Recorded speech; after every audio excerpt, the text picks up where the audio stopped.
College's Center for Workforce Solutions. I'd like to welcome you to the third installment in a webinar series. Please visit our website for access to any of our previous webinars if you need some refreshing or if you, by chance, were not able to attend. And that website address is www.aacc.edu/CWS. CWS brings this and sponsors this to you as our continued commitment to bringing the most progressive current insights in the area of human capital development to our community and to our clients. We hope that you get a lot out of this webinar.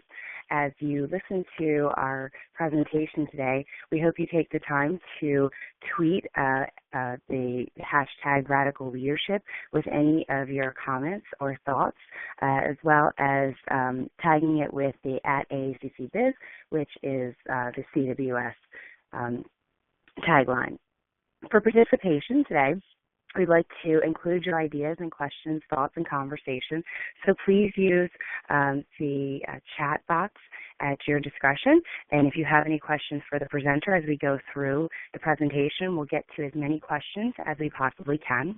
There will be periodic polling questions, so please respond when we get to those questions so we can get as much information from you as possible. And then, again, sharing the ideas and questions. If for some reason we don't get to your questions during this presentation today, we reserve the right to get back to you after the presentation has concluded. And finally, last but not least, our guest presenter today.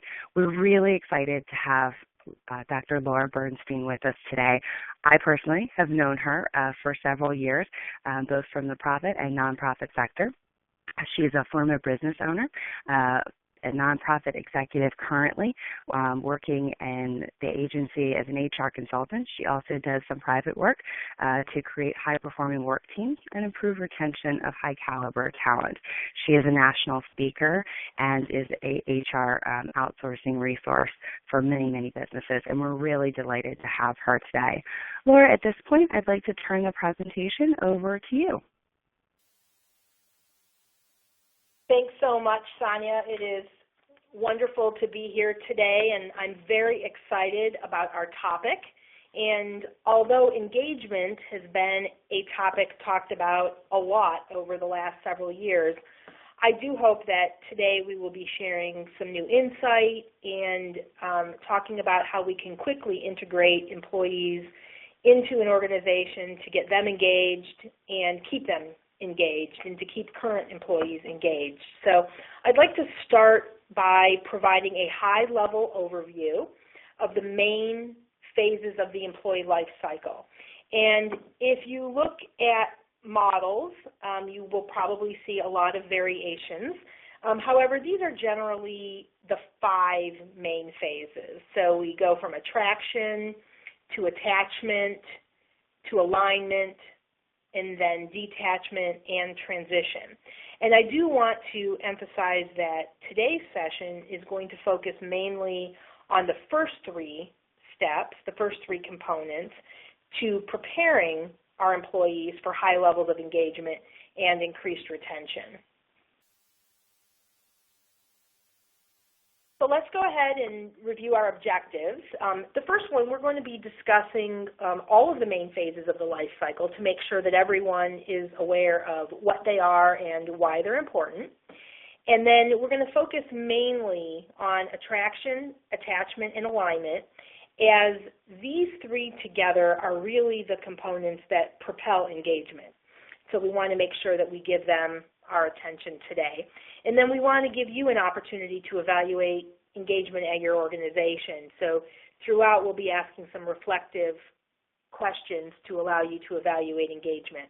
Now, before we dive in, what I'd like to do is a quick poll on how you view the level of engagement currently at your organization. So using the polling feature in just a moment, we're going to be asking you whether or not you have a high level of engagement across the entire organization, perhaps a high level of engagement but only across pockets of the organization, or low level of engagement, or if you're just really not sure. I'm going to turn the poll right over to Patty.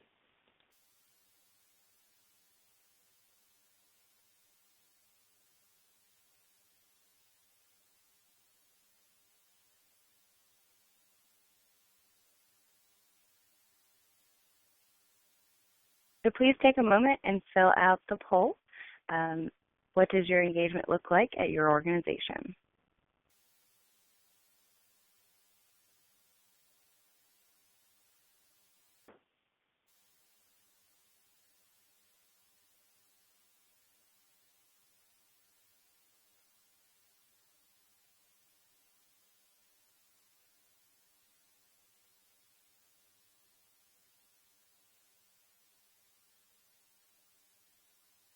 And Patty or Sonia, unfortunately, my screen is not showing polling results at the moment. So if one of you could share the results and comment on those results before we transition back to the slide deck, that would be fabulous. Absolutely, Laura. This is Sonia. So it looks like we have about 8% of the respondents saying they have a high level across the entire organization. About 77% say they have a high level in pockets of the organization, and about 8% say low across the entire organization. And there's about 8% that say not sure. All righty. Thank you so much. So it looks like we have a lot of engagement. So even if it's only in pockets, that's absolutely fabulous. So we're going to go ahead and reshare the screen. Patty, I might need a little assistance. I apologize for the delay. We are working on a little technical difficulty here. Okay, did you get back to your presentation?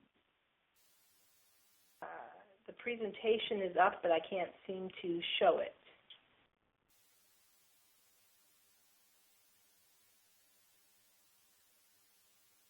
So I think you did a pause instead of a stop sharing is probably what happened. I apologize to everyone, and I will figure out how to do this. Unfortunately, it's not letting me back in, Patty. Okay, so I can load it into the presentation if you like. All righty. All right. Give me one moment.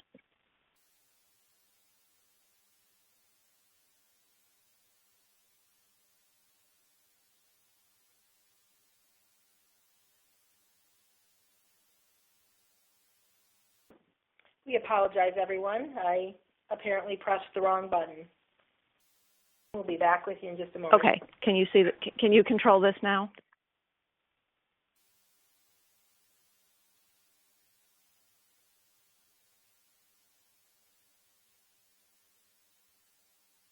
If you can't, I can flip the slides for you. Okay. Unfortunately, I cannot see the slides, Patty, so I'm going to let you control that. Okay. So we're up to employee life cycle. Okay. So we are on slide number 9, the employee life cycle. So again, I do apologize for that delay, everybody.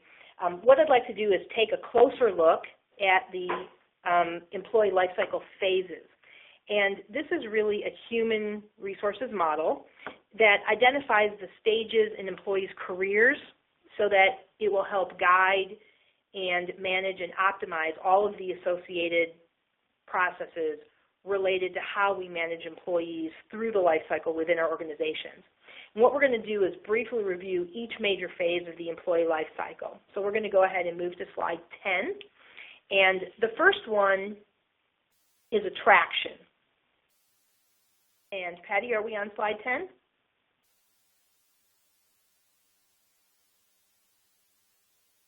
All righty. So as we think about attraction, this is really the principles of recruitment. So all the things that we do to attract people to our organization, the specific job, all the things like creating job descriptions, the postings, perhaps we work with recruiters or executive search firms, our website and what our website looks like, social media presence, pretty much everything and anything that a prospective employee would be looking at. And so all of these things that we do as it relates to attraction impact our brand one way or another. And we need to keep in mind that our brand is really a tribute. So it's what people, prospective employees, think about us.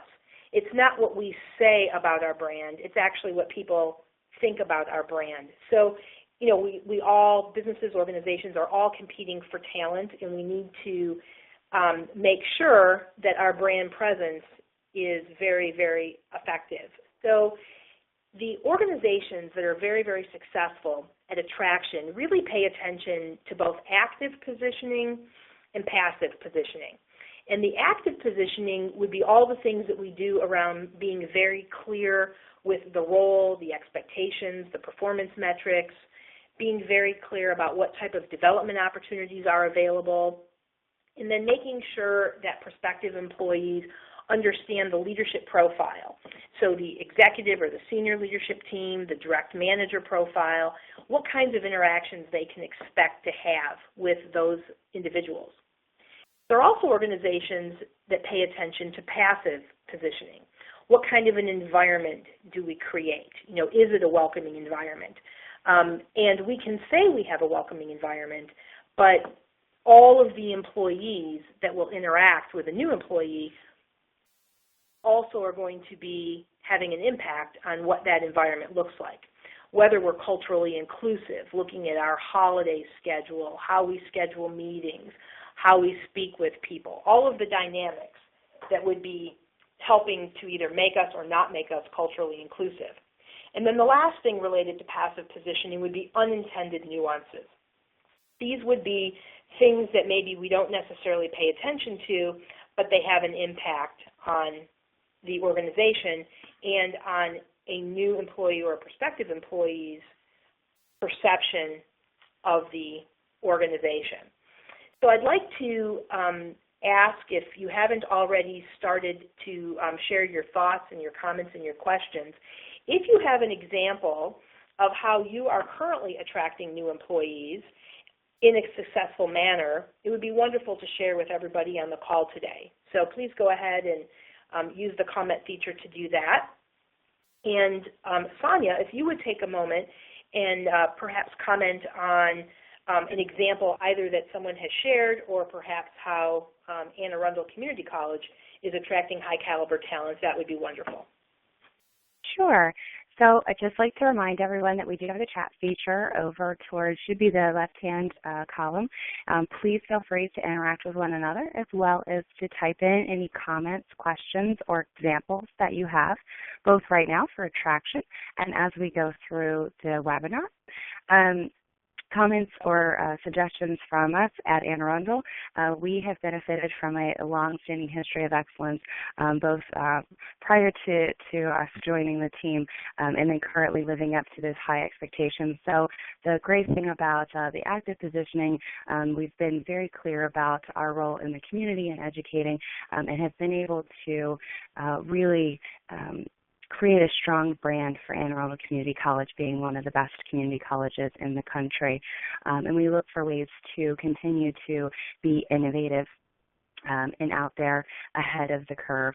We give folks, those that we look to join our team, the ability not only to do the task-oriented pieces that we all have to do on a daily basis, but give them the breadth and depth to be able to explore new ideas, a little bit of risk involved in that, but we believe that risk with great risk comes great reward.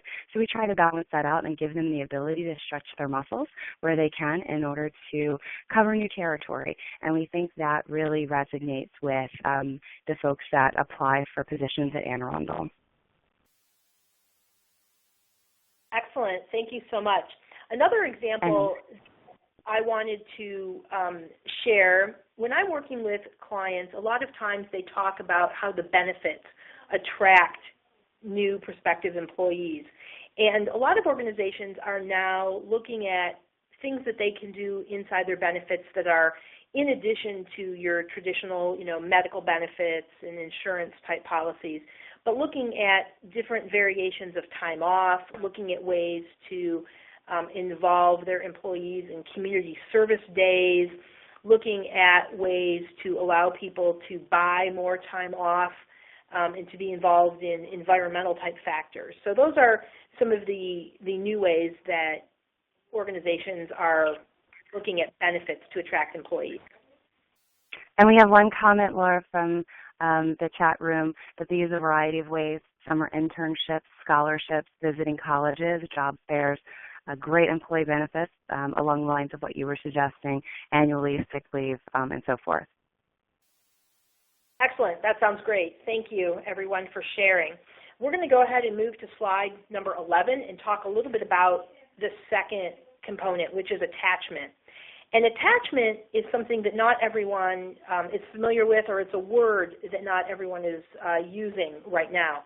And really this is about creating a strong emotional bond between the employee and the organization. And attachment is really important, and it relates to how we onboard a new employee and how we set them up and integrate them to get them ready for high levels of engagement. So I want to share just a little bit about attachment theory and where it comes from. So attachment theory has its roots in developmental psychology, and again, it refers to the strength of the bond, but in the theory, it refers to the strength of the bond between a human child and a parent is considered the primary carer. And the core principle of attachment theory is that an infant really needs to develop a relationship with at least one primary carer in order for the social and the emotional development to occur. And parental responses, or the primary carer responses, lead to the development of patterns. And these then guide the individual's perceptions and emotions and thoughts and expectations as they have later relationships. So if a child is not attached to the primary carer, they don't feel a sense of security and trust and value, acceptance and belonging. So if we replace the parent with the manager, it's very similar in the workplace. So when we look at attachment in the workplace, we recognize that we as human beings are both genetically and neurologically geared to form relationships with others. We are people basically. So when a new employee joins an organization, they're going to go through a very similar attachment process to that of the infant and the parent. And the new employee is going to be seeking, whether they do this consciously or unconsciously, they're seeking security, trust and value, acceptance, and belonging. And in this instance, that primary carer is the direct manager. So if the employee fails to attach to the organization, that's going to have a significant impact on the entire relationship that they have with the business from both a productivity and an engagement perspective. And it's really important to note that although the new employee is really attaching to the organization, not any one individual, the direct manager is really the person who has the most influence over that strength of the bond. And there are four components to attachment. So the first one has to do with this critical attachment period. So when a new employee either joins an organization or joins a new team, maybe they've moved from one part of the organization to another part of the organization, there's about 120 days. And during this 120-day period, there's this two-way assessment going on between the new employee or the new team member and the organization. And, you know, the organization is looking at both the future contribution of the new employee as well as the cultural fit, and the employee is actively assessing whether they've made the right choice to join the organization or to join the team.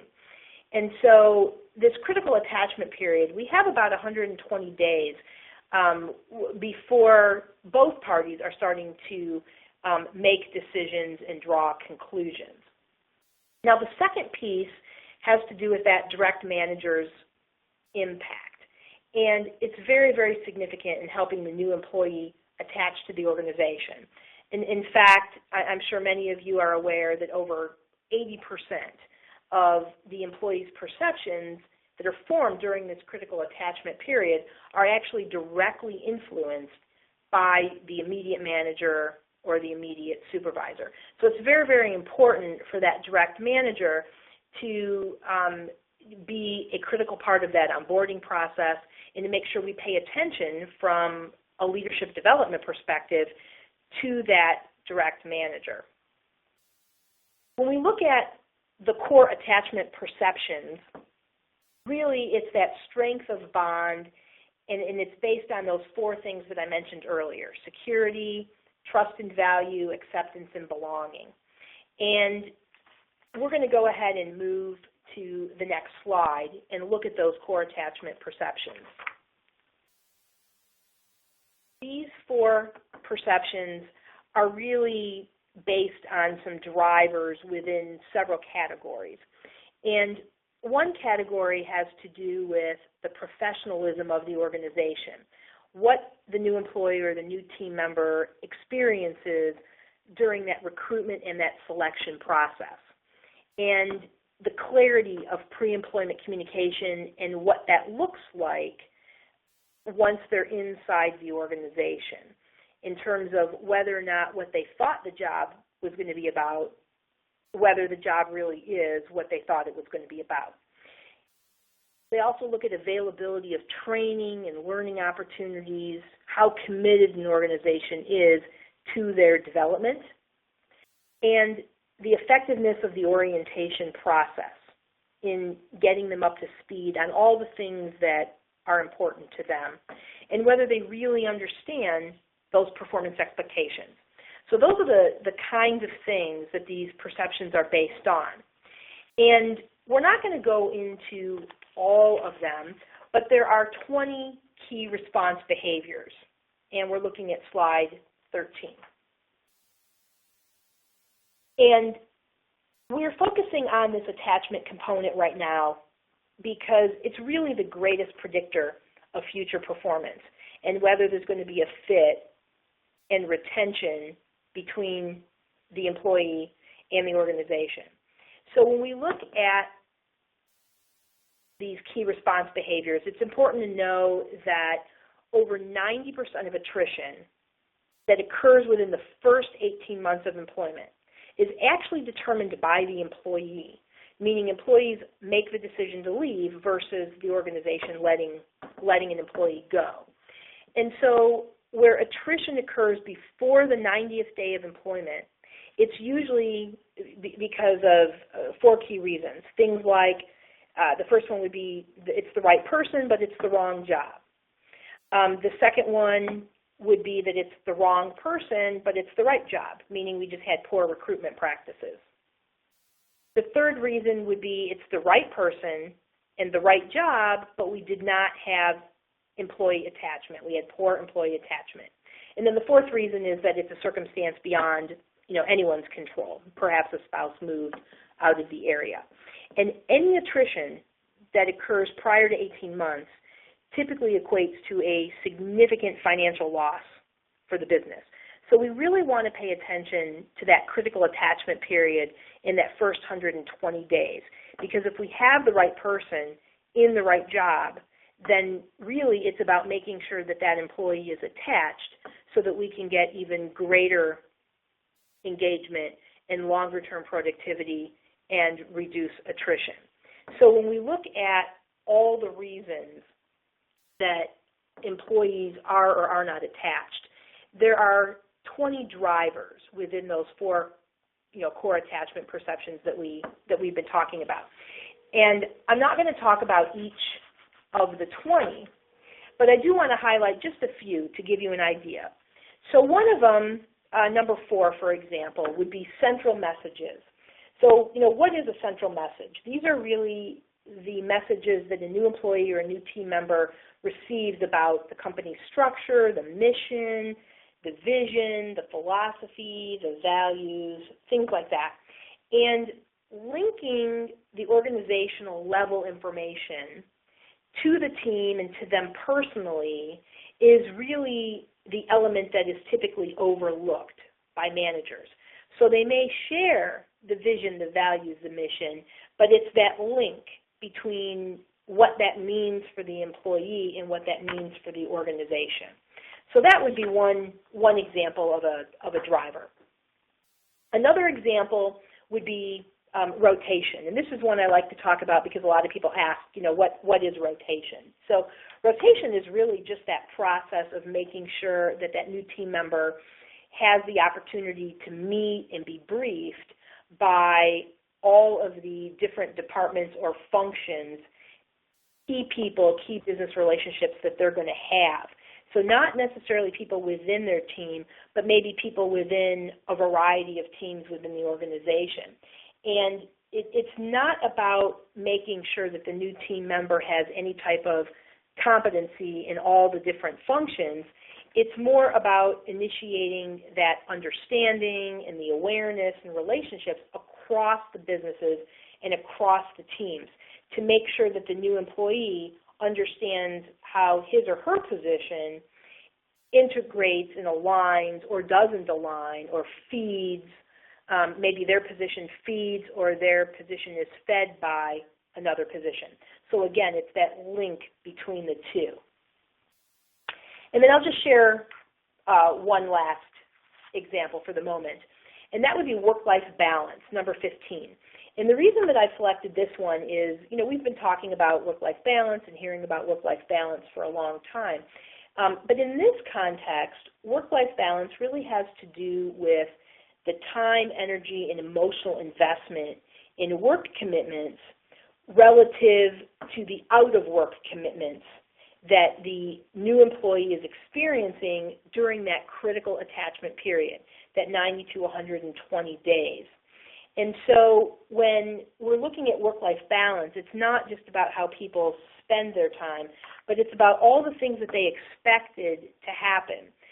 Are they making it to work on time? Are they making it? Is it easy for them to get out of the house to get to work at the time that they've committed to get there? Are the meetings that they've been told they need to attend, truly the meetings, or are there more meetings? Is there more evening work than they expected? So they're really starting to evaluate how the job was sold with how they've set their life up to accept the new position. So those are just a few examples of these key response behaviors. And in every case for all 20, the employee is either consciously or unconsciously assessing the position and whether or not they are going to be able to put forth the discretionary effort that they've anticipated based on how the job was sold. So let's go ahead and do another poll. And we're on slide 14. And when we think about, instead of thinking about all 20 drivers, let's just think about those 4 core attachment perceptions: security, trust and value, acceptance, and belonging. And think about in your own organization, as you've set up your onboarding, your induction process, as you've coached and developed your managers, your direct supervisors, how much thought and effort have you put into that first 120 days? Significant thought and effort, some thought and effort, minimal thought and effort, or no thought and effort at all? So let's take a moment and allow everyone to do the poll. And then, Sonia, if you could comment on the poll when the poll is closed, I'd appreciate it. Absolutely. We have the votes coming in. Hopefully you can see the poll with either significant thought, some thought, minimal thought, or no thought. And just give you a couple more seconds to get your vote in.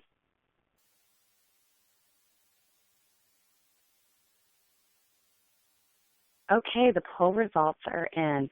So for that magic 120 days for a new employee evaluation, it looks like about 21% of us have some significant thought put into it. About 64% have some thought dedicated to that first 120 days. 14% minimal thought, and 0 have no thought. So we're about somewhere between some thought and some significant thought. Excellent. Well, I'm very pleased to see that everyone on the webinar today is thinking about this, because this is an extremely critical period, and organizations every day are losing money when they're losing people within that first 18 months, when there really was something that they could do about it within that first 120 days. So we're going to go ahead and move to slide number 15, which talks about alignment. And where attachment provides that foundation, alignment is really that active engagement and ongoing process by which the employees stay attached. So that first 120 days is getting them attached, and then we move into engagement and we want to keep them attached. And the reason we have focused so much on attachment, and the reason it's so important, is organizations that are doing engagement initiatives, those initiatives sort of peak. And so you do an engagement initiative, and then the employees are very engaged. But when you stop doing engagement initiatives, engagement goes back down. So if we can pay attention to attachment and move that to alignment, the more attached an employee is, the more discretionary effort they're going to give, and the more engaged they'll stay without having to keep doing engagement initiatives. So when we look at alignment, we're looking at, again, that emotional and intellectual bond, so we're staying attached. We're now looking at levels of engagement and integrating new employees or new team members into the organization. We're looking at increased amounts of discretionary effort. So the more discretionary effort an employee is giving, the more aligned they are. The less discretionary effort, the less aligned they are. There's a huge ongoing communication piece to alignment, where we're looking at not only the direct manager, but we're looking at senior leadership. We're looking at how the whole team communicates, how information is shared, how employees are asked to be a part of ongoing efforts and initiatives. So ongoing communication about changes in the organization, anything strategic, anything important. The more and better ongoing communication there is, the better alignment typically there is within an organization. And then just the general performance, not only of the employee, but of the entire organization. The more employees are part of a successful, effective organization, the more aligned, the more discretionary effort they put in. And while you are reflecting on this, if anybody has an example of how your organization is observing one or more of these alignment characteristics, I'd encourage you to put a comment into the chat feature. We would love to hear your examples. And Sonia, if you have an example that you can share, that would be wonderful as well. Absolutely. We don't have any current questions or comments. We do a lot of attachment and alignment activities at the college across the board. One really kind of funny anecdotal piece that just happened, we had a large charity event with the YWCA, and our faculty got involved and decided to do a challenge between two departments. Those departments picked representatives. The name of the event was Walk a Mile in Her Shoes. So the two selected representatives, which were male, had to find high-heel shoes and run a mile against one another. And they raised funds for this event and got a lot of folks engaged. So it was a little humorous, a little fun, and everyone got involved for a really good cause. So we hit a couple of great check boxes there. But there are a lot of traditional things that happen, everything from book clubs to support groups for different levels of education. If you're doing, say, like a dissertation, there's a support group. So there's a lot of different levels. Excellent. Thank you. So let's go ahead and if anyone has any other examples, we'll come back and share those. But let's go ahead and move to slide 16, and we'll talk just a little bit about detachment. So, Laura? Yes. We do have one other example before we move to detachment.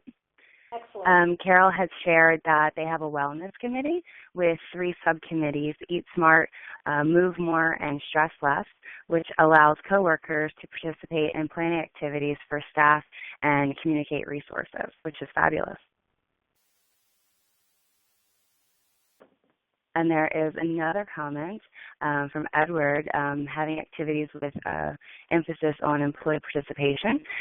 They have events that include all employees. Excellent. Great examples. Thank you so much for sharing. There are lots of alignment activities that also can be created within the natural work group. So organizational-wide alignment activities are fabulous, and there are also things that small work groups can do together to work on new projects. So not necessarily out of work things, but within work things. So working on a new process together, involving people in an instigating committee, involving people in a new project that maybe is a temporary type of a thing. These are also activities that you can do to better align employees to each other and to the organization. So thank you, everyone, for sharing your examples. As we move to detachment, really detachment is where engagement stops. And what most organizations attempt to do when they see that either an employee or a group of employees are becoming detached, they try to do engagement initiatives. And again, you might get a peak of engagement, but then when you stop the engagement initiative, that discretionary effort goes back down, and then if an employee becomes totally detached from an organization, it of course would then lead to resignation and departure from the organization. So the idea before you get to detachment is to be looking at those attachment drivers so that an employee is more attached and more aligned, so that you can use engagement initiatives in addition, but not as the only way of engaging employees. So when we look at detachment, pull forces have to do with engagement. These are the reasons that employees want to stay. And when you look at push forces are detachment, which are the reasons that employees want to leave. And employees want to leave for a variety of reasons. It could be that they do not have the type of relationship with their direct supervisor or manager that makes sense for them. It could be that there's a misalignment between values and goals. It could be that the work has changed. I mean, there's a variety of reasons why those push forces might start to take over the pull forces. And detachment is really that point at which that emotional push outweighs the emotional pull. And you begin to see less discretionary effort, and then, of course, you get to see the increased risk of attrition. So we need to look for the signs of detachment and then sort of the cautions related to those in terms of productivity and morale, not only for the employee who's becoming detached, but for everybody else on the team. And in fact, that might even be the most important in terms of other people on the team. So if there's anyone that would like to share an example of how a detached employee has impacted other members of a team, or perhaps share some of those signs of detachment, this is a good time to do that. And I'm going to turn this over to Sonia for just a moment. And while we're waiting for some comments, Laura, is the old adage still true that employees don't leave companies, they leave supervisors? Yes, that is true. Research actually shows that 80% of employees who leave are leaving their direct manager. So we do have a comment from Carol. She says the coordinating center is developing a, quote, stay interview process so members of the leadership team can meet with individuals and identify why people are staying with potential to analyze potential detachment issues. Wow, very nice.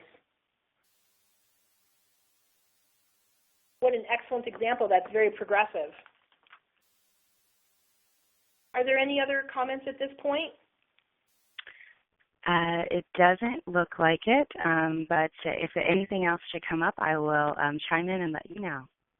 All right, so we're going to go ahead and move to slide number 17 and talk just very briefly about transition. And with transition, this is when the employee has chosen to leave, and it's really important to understand why someone left. And what we have found in working with organizations is that what an employee might say to their manager may or may not be the thing that they would say to somebody else. So any type of an exit process that would include an assessment, an interview, an exit interview, a variety of ways to help the organization really understand why someone left is very, very important from a learning perspective.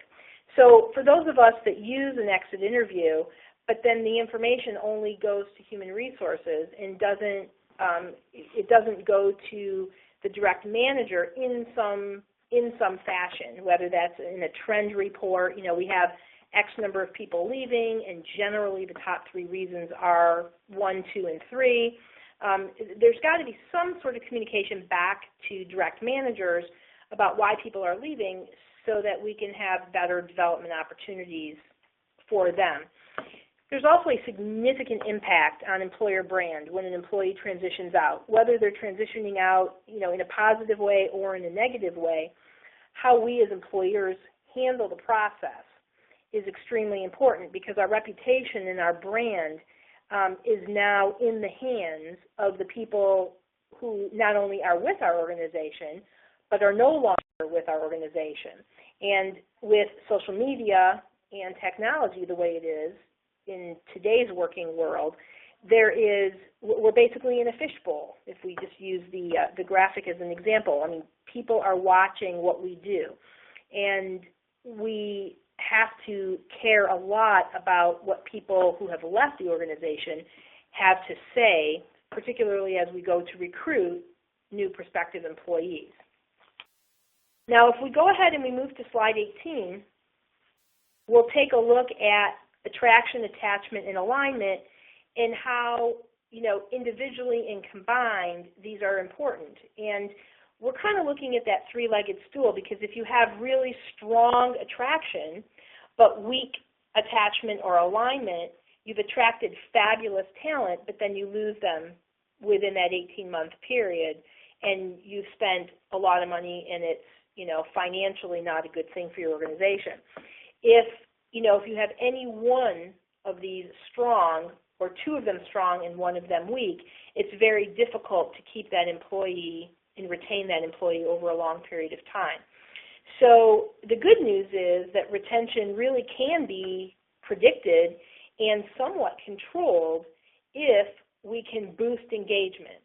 And rather than boosting engagement by using engagement initiatives, if we can boost engagement by first attracting the right people and then really working hard on the attachment and alignment, we will probably yield better attachment, longer-term engagement over a long period of time. So our employer brand and our reputation depend on employee and customer perception. So everybody who's there, everybody who's left, both customers and employees, vendors, everybody.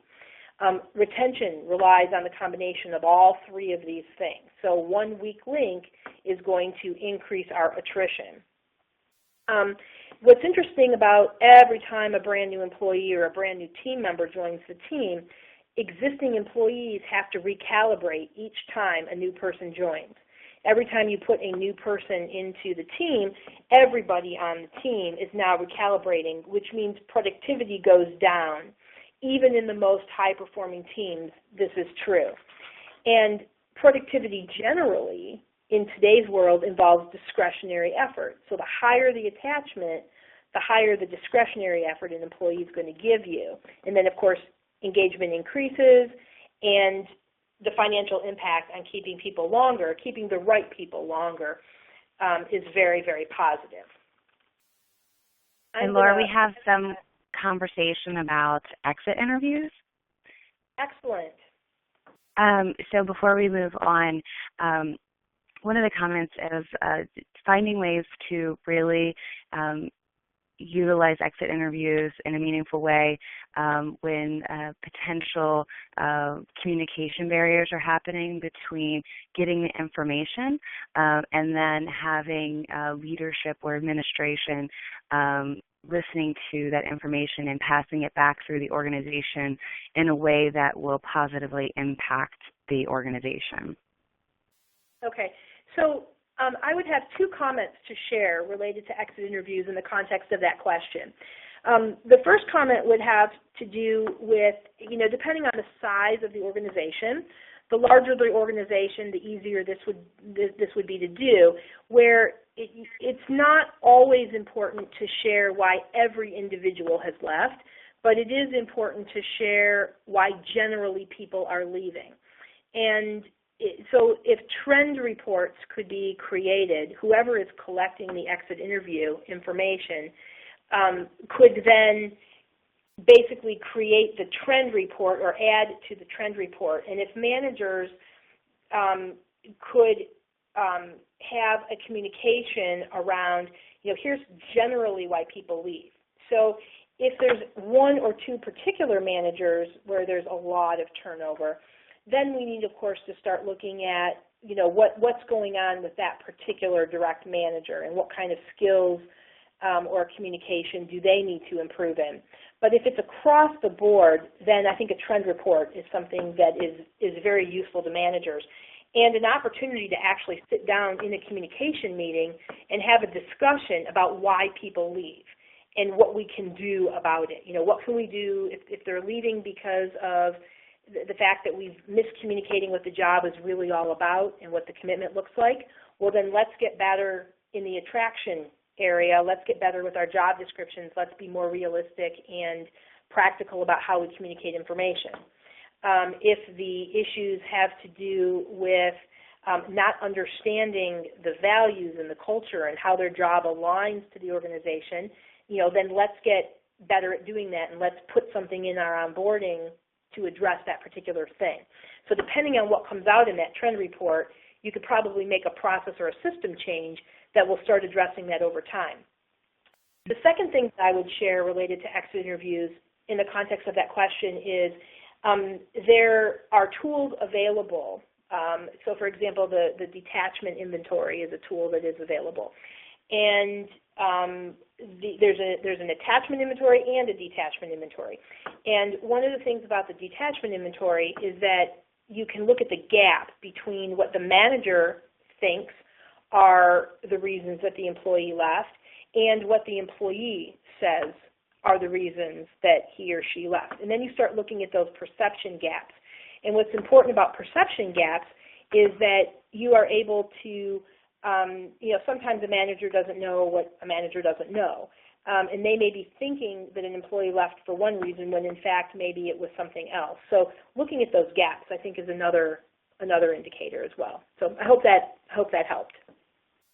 I think that was great. And then we have just one other comment about there's potentially some forms, probably in some type of paper or electronic format, and it's sometimes hard to get the terminated individual to fill out that form, that exit interview. There's some reluctance there. Do you have any examples or suggestions of maybe how to collect the information if they're having trouble getting the information from the person that's leaving? I've got a couple of examples that I can share. One example is to sometimes making something anonymous allows an employee to fill out the information. And so basically it's part of a package that electronically you say, as sort of as part of our employee life cycle, we ask everybody who's coming and going to fill out certain types of paperwork. So we're going to be sending you a link. The link is not associated with your name. Now, this is going to give you trend data, but won't give you individual data, because once once their questionnaire is filled out, it goes into sort of a reporting structure, and then you get to see sort of in summary in an executive form reasons why people leave. You don't get to necessarily see that individual person, but making something anonymous sometimes helps a reluctant individual. And another example is I've actually worked with organizations that do not issue final paychecks until all final paperwork is complete. And how they position it to the employee is that, we understand that, sharing your reasons for leaving or, whether it's positive or negative, sharing your reasons for leaving might not be something that you want to do, but we hope that you will help us become a better employer by filling this out. And all paperwork needs to be complete in order for us to issue that final paycheck. Now, what happens with that is, 50 to 75% of the time, they fill it out, and even though they were reluctant, they fill it out in an honest fashion. Other times, they may fill it out and not really want to be honest. So some employers give in an electronic questionnaire that option of don't want to comment, and then it allows them to basically do it, get their final paycheck, but still not comment. So you at least got 50% of the people to comment because the other 50% would just select that. So I hope that helps that question. Absolutely. And we just had one comment that one of our organizations has about 265 employees, and their executive director has committed to doing all exit interviews for voluntary resignations personally, so that they may share the general feedback with the directors, managers, and supervisors of those employees themselves. That's a great example. We do that where I currently work as well. I'm the executive director, and I conduct all voluntary resignation exit interviews as well for the same purpose. That's great. Are there any other general questions or comments at this time, Sonia? Nope, that's it. Okay, well, we're going to do a final check-in on the next slide. And I just want to briefly recap our objectives today. We talked a little bit about the primary phases of the employee life cycle. We really wanted to focus in on the importance of attraction, attachment, and alignment, and wanted to give you an opportunity to begin to evaluate engagement at your organization. So what I'd like to do is allow us to get some feedback, and if you could use the polling feature and comment on whether you feel like you have some things to think about, a lot to think about, a few things to think about, or maybe just make a little bit of an adjustment that will help us know whether we've met your needs. And then, Sonia, if you can comment on that feedback, I'd appreciate it. Absolutely. We have some folks filling in, so if you could take the moment to just select if you have a lot to think about, a few things, or just a little bit at this time. And then we do have a question, Laura, about ideas for the detachment phase of maybe how to work with employees that may be detached. Okay. So one of the things that I would recommend for anyone interested in talking more about detachment or attachment would be to actually work with the Center for Workforce Solutions. I'm personally happy to work with Sonia on making sure that you have the right resource for either a follow-up webinar or tools and resources that are available, and my understanding is that the Center for Workforce Solutions might have some new tools available coming soon as well related to attachment and detachment. So we can definitely follow up, and Sonia, I'm happy to be a part of whatever makes sense. Okay, great. Yes, we do have some assessment tools, as Laura had suggested before. If they are of interest to you, please feel free to get in touch with our office. Easiest thing to do is to send an email to cws@aacc.edu, and or you can go to our website and find all of our contact information.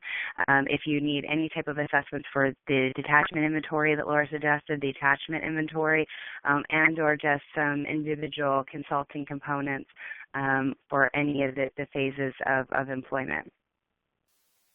And we'll also put some thought into, we haven't announced the following series of webinars. We try to do several a year for our community of organizations in the county area. So we will also look at potentially doing a deeper dive with some of these topic areas. So if there are some components that you really would like more information on, you can always send us that feedback as well, and we can take that into serious consideration while we put together the next series of webinars. So please stay tuned and keep updated with our website, and you'll see the most updated information for our upcoming events and webinars. So it looks like our poll is closed, and we, for feedback, there is about 30% that they have a lot to think about. There's about 60% that they have a few new things to think about, so thank you. And about 10% that they have a little bit to think about and maybe just some fine-tuning. Excellent. Well, I've appreciated being here with everybody, and I'm glad to hear that we have a lot to think about. That's the idea behind this these webinar series. So again, thank you all for your participation, and I want to turn this over to Sonia for any wrap-up and final last words before we end. Great. Well, I'm sure everyone joins me in thanking you, Laura, for taking a few moments out of your time today to join us and share some of your knowledge and expertise in this area of heightened engagement. Thank you all participants for joining us today. I have provided you with my email address, so if you have any type of questions, comments, or follow-ups to the webinar today, please feel free to email me directly. And because I have a fat finger syndrome, evidently, I reposted my email in the chat room. It is srgladwin@aacc.edu. Again, we love hosting these webinar series. They are on our website. They can be found at www.aacc.edu/CWS. Today's webinar is recorded and will be on our website within about the next 72 hours and be sent to all of our attendees directly as a follow-up. So thank you again, and we look forward to having you join us again soon.